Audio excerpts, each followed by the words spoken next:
Hello everyone, Kalla here, and welcome back to this, the second video in my series of trip reports from the trip I took to Bavaria back in May. If you haven't already watched part one, then maybe you'll want to go watch that now, or hey, maybe you just want to watch a video about Nördlingen, and that's also fine. As a little reminder, the people involved in this trip are myself and one friend who really likes trains. That's gonna come up again this time round. I did warn you. On this trip we are working entirely with public transport and our own feet, and we're not really eating out. That's just not really our thing so much. And with that, let's resume from where we left off at the train station in Nördlingen. Now, I've wanted to visit Nördlingen for a very long time because my favourite anime is Princess Tutu, and Gold Crown Town, or King Kanjo, in that anime is based on the town of Nördlingen. So I was here to do an anime pilgrimage. And I'm going to leave most of that for another video, because I want to get into showing you all of the similarities and just how photo accurate some of the backgrounds in Princess Tutu are to this place, but I don't want to add the extra time that that's going to take into this one, so that's going to be in another video that will be released at a later point. If you're interested in that one, maybe consider subscribing to the channel so that you can see when it pops up. My friend, when I first told him about wanting to go to Nördlingen, was like, "Oh, they have a train museum. I will go with you to Nördlingen." So this is basically why this trip exists. The train museum in Nördlingen has a section that is literally right next to the railway, with a bunch of its trains on display, so we did take a short break in order for my friend to go take some pictures of some trains. But that was fine because we were killing the time we needed to kill before heading to our Airbnb.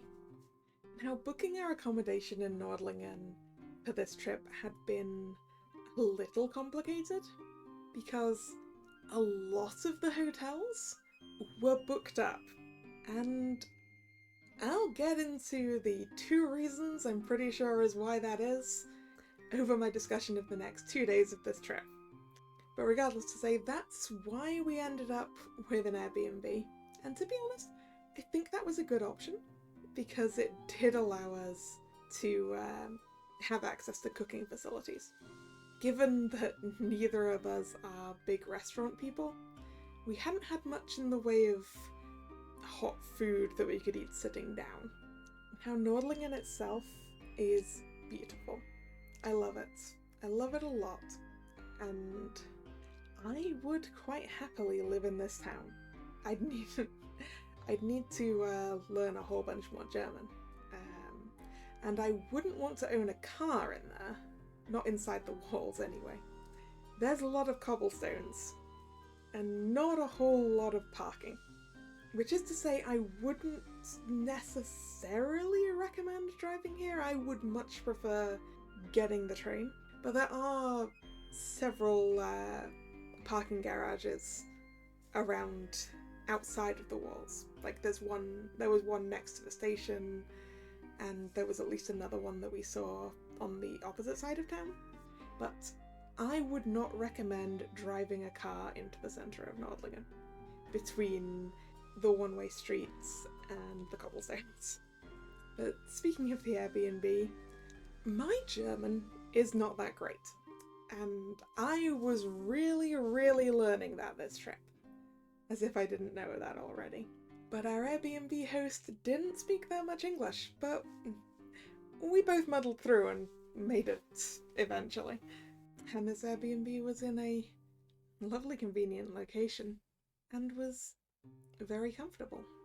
What I really liked about this place was the fact that it was nowhere near as hot in that Airbnb as it was in the hotel in Nuremberg. I slept perfectly fine in that Airbnb because it wasn't boiling hot. Once we'd settled into the Airbnb and taken a little bit of a break, we went out to go and get some food from the local supermarket. We took a walk to what appeared to be the nearest largish supermarket and got ourselves some food not only for that night, but also for the following night. Because, as I said, there were 2 reasons I think it was difficult to find a hotel in Nördlingen for these few days, and one of them was that tomorrow was Ascension Day, which was going to mean that a lot of things were going to be closed, the supermarkets included. So we picked up 2 nights of food, and also snacks. Brought them back to the Airbnb, cooked something, ate something, and then headed out to do some exploring. Because, hey, it's still light. I'm not gonna chill in the Airbnb the entire evening. I want to go and get out there and explore the town and see all these places that I saw in the anime that I love.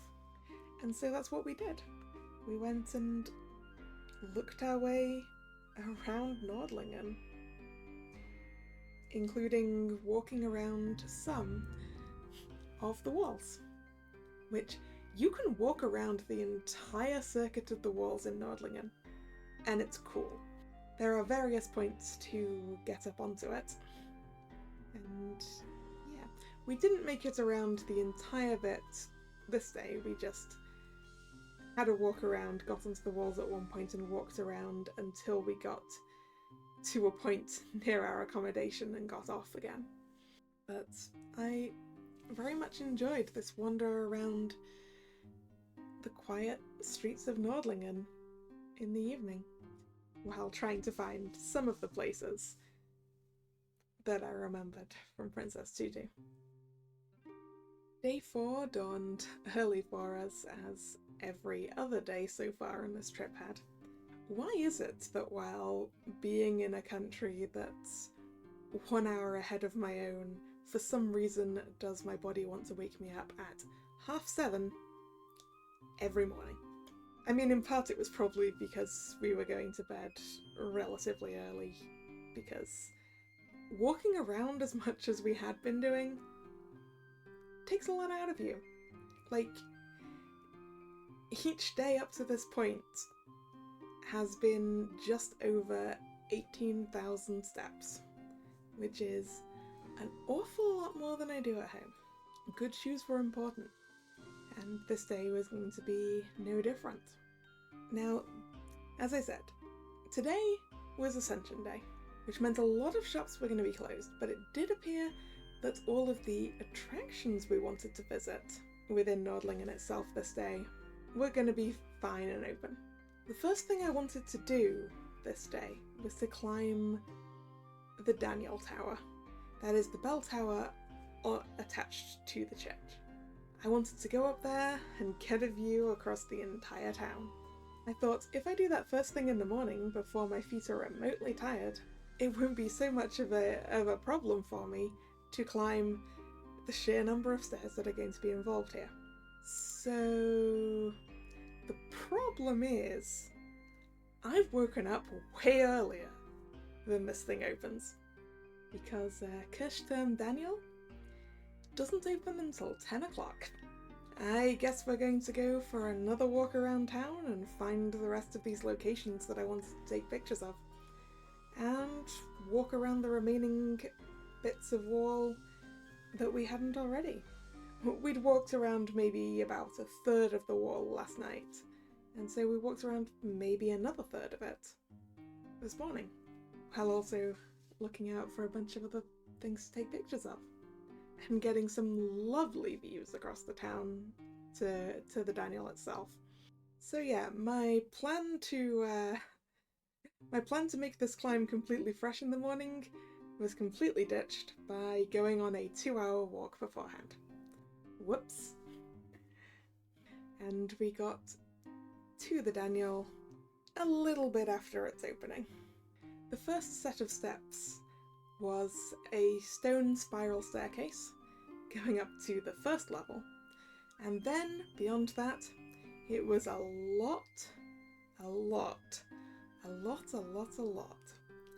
of wooden stairs in various orientations on the way up this tower. I feel I should emphasize quite how many there were. I mean, my friend likes counting the number of steps up, and I believe he told me it was 335 or something to that order. I will correct myself here if I got it wrong.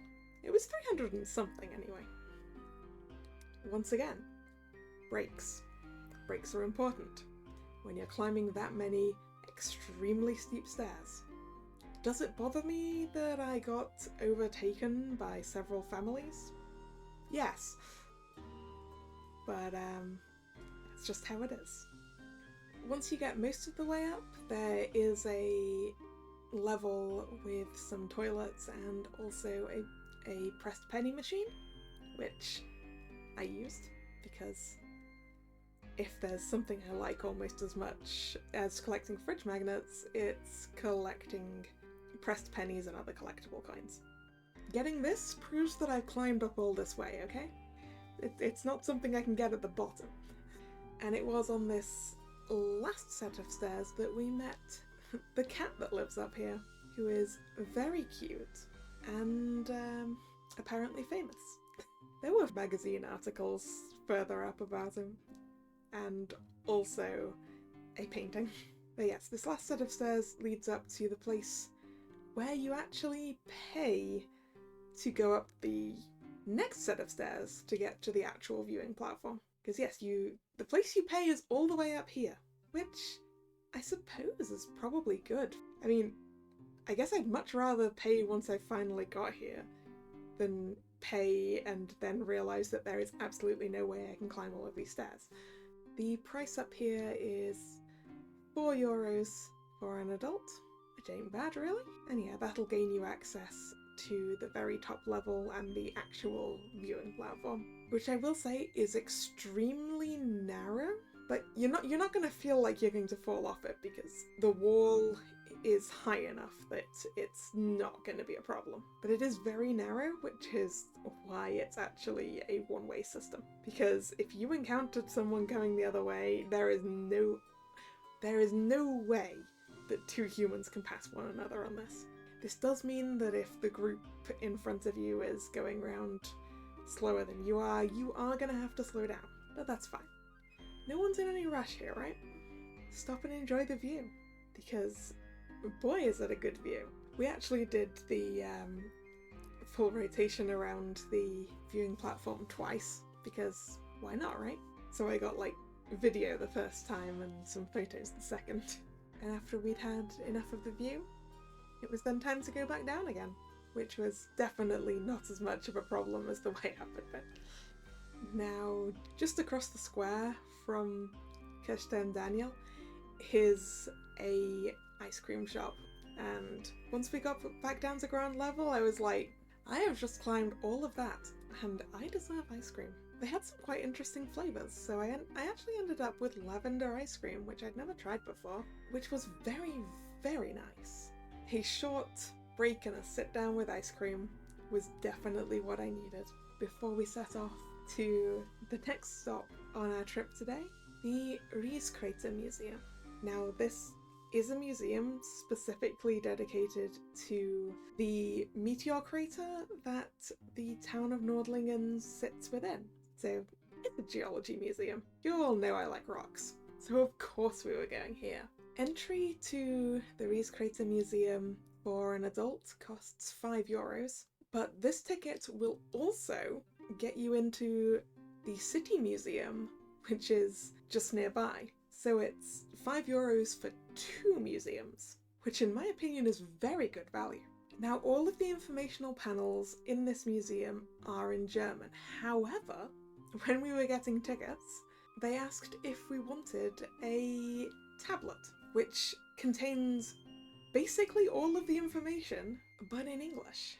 But yeah, on this electronic tablet where it's got the map of the museum, it shows you where you are in the museum, and you can just tap the area for the text you want to read, and it'll bring it up in English, which I thought was incredibly cool. I will say there was one of the areas they'd clearly renovated since doing the tablet translation, so one of the areas I didn't actually have the right information for, and also their temporary exhibit obviously was not available in that, but still. The use of this tablet was entirely free, and I thought that was a very useful thing for the museum to do. So, I mean, I would have been perfectly fine just looking around at some rocks, regardless of whether I was able to read the information about them or not. But I had the information, and so I read it all. They also have a couple of videos which rotate through which languages they're in. German, French, and English, I remember seeing. So if you waited around long enough, you would be able to view the informational videos in the language of your choice. I didn't take very many, or any at all, pictures inside this museum because I was handling the tablet. But I will say, it was very educational. I learnt a lot about how meteorite craters are formed, and there was a lot of information about meteorites and just in general about the geology of the area, and I recommend it. By this point, it was lunchtime, so we headed back into the square by the church to find one of the bakeries that were open that day. I got a pretzel covered in cheese this time, which I am not going to try and pronounce in German because I tried to, actually, in one of the bakeries. And clearly my pronunciation was so bad that they had absolutely no idea what I wanted. So pointing was involved. And despite the centre of town being fairly busy, this being Ascension Day and therefore a holiday for most people in Germany, I assume, there was a lot more people around than you might expect for a Thursday. But even so, there was plenty of places to sit and enjoy your bakery treats. And after lunch, it was time to go check out the City Museum, because, hey, we have a ticket that gets us in there. Now, like the Crater Museum, the City Museum also has a facility to give an English translation of the exhibits, but in their case it was a lot lower tech and it was a folder of sheets of paper. But even so, it's very cool, I think, that these museums in this town that is very small and not a huge tourist draw would have this information available so that tourists can still actually learn about everything. And this museum gave basically the entire history of the town. There was, sections from prehistory all the way up to the Second World War, and a lot of objects to look at and paintings as well. I will say, this museum required you to put your bags in a locker, for which you do need to have a €1 coin, but you will receive that back later. It was sometimes difficult to find the section in the folder for the board we wanted to read when we got further up, because they weren't quite in the order that it felt obvious to go around the rooms in, but most of the time we were pretty good at finding it, and there were little diagrams at the side of the page as to what area of the room you were in. But I did definitely prefer the tablet variant from the Crater Museum. But even so, we learnt a lot, and it was fun. As I may have said, I like museums. I like learning things. Having finished exploring both of these museums, it was then time to explore more of the town. We still had a section of the wall to look at after all, and also I wanted to leave the city walls and go on a little explore outside as well. So we did a lot more walking. As I said before, I like this town. I like this town a lot, and it would be nice to be here for longer, although we had basically looked around the entirety of the inside of the walls by this point. So we didn't need more than a couple of days, and you definitely don't need to rush your way around. The one problem with it being Ascension Day is that none of the places that had souvenir stuff were open. I could not this day get my fridge magnets or any other item to commemorate this visit. I mean, aside from obviously the pressed penny that I got.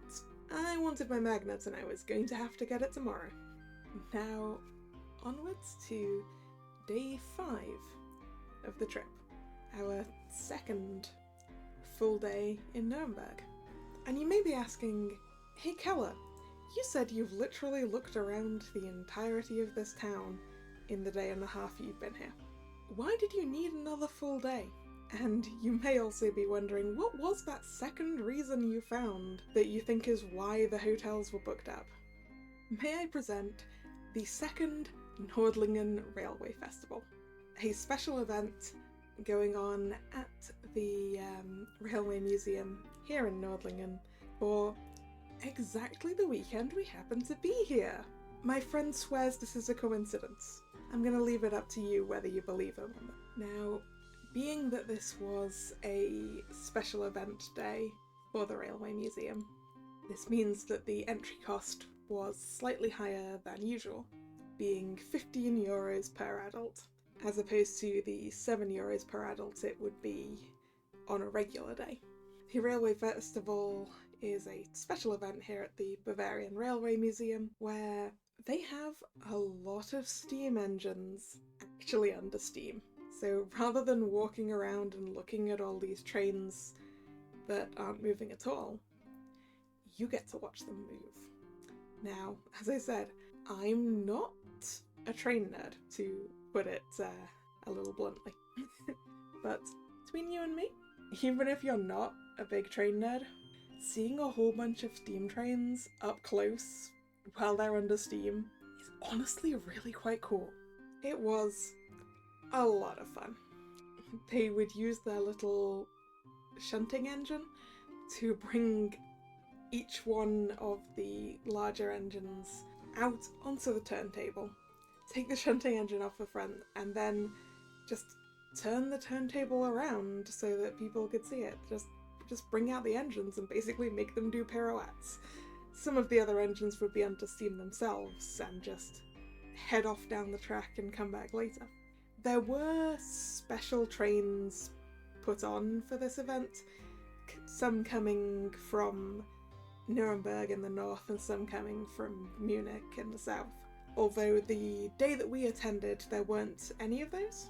That was actually part of the decision for that, on the basis that if there wasn't a special train coming in, then it would probably be a bit less busy.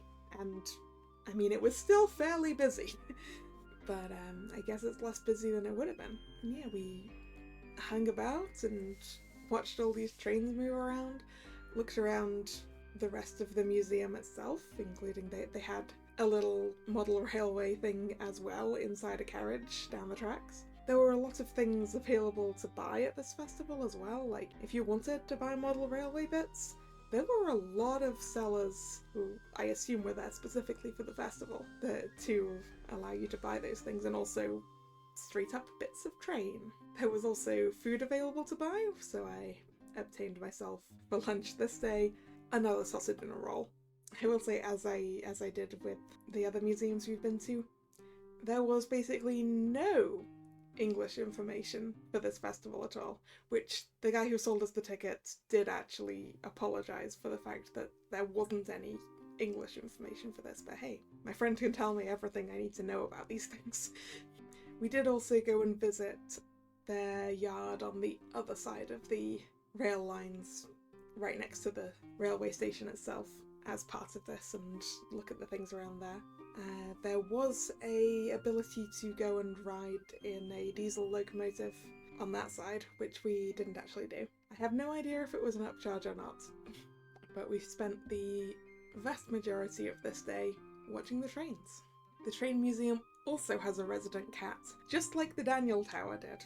And after spending most of our day at the Railway Festival, we went back into the centre of Nördlingen to get me my magnets. I will say, for anyone looking for touristy stuff in Nördlingen, there is not a lot of options. There was a tourist shop that was obviously been closed for a very, very long time. There was another one that was a small section of a shop that was otherwise mostly for selling alcohol. They didn't have a whole lot of things. There was a decent amount of magnets and also postcards outside of a stationery shop near the town hall, and that's where I ended up obtaining actually 2 magnets.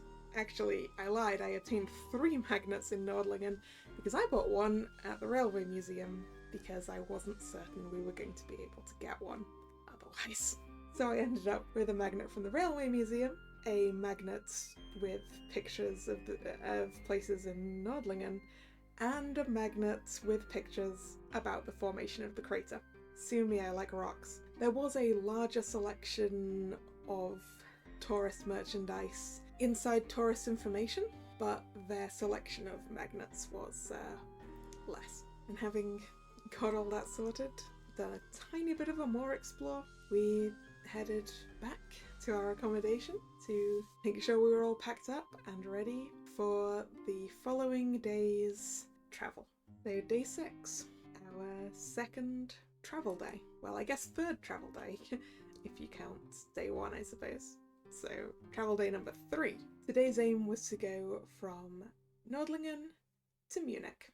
As with the previous travel day, today's travel involved buying the Bayern ticket for both of us, and there were a few aims for this. I mentioned yesterday that the Bavaria Railway Museum had some special trains put on for this weekend to bring people in. And of course my friend would like to see these. So we timed our train trip to correspond to those, which means that we saw one at the station in Nördlingen itself, and another one when we changed trains at Donauwörth, where we specifically waited for the train following the train we could have got. At least that was the plan, but the train we would have got if we hadn't been waiting around got cancelled anyway, so we would have been sat at Donauwörth for the amount of time we were regardless. So that's fine, isn't it? And besides, adding on the extra break meant that we would arrive in Munich as our hotel at a time where we could then immediately check in. Check-in time for this hotel being 2 p.m. The train choices we went for this being to get the train from Nördlingen out to Donauwörth again, and then from Donauwörth to Munich. The train journey overall, it's supposed to take around about 2.5 hours, but obviously we took longer by taking a longer break at Donauwörth.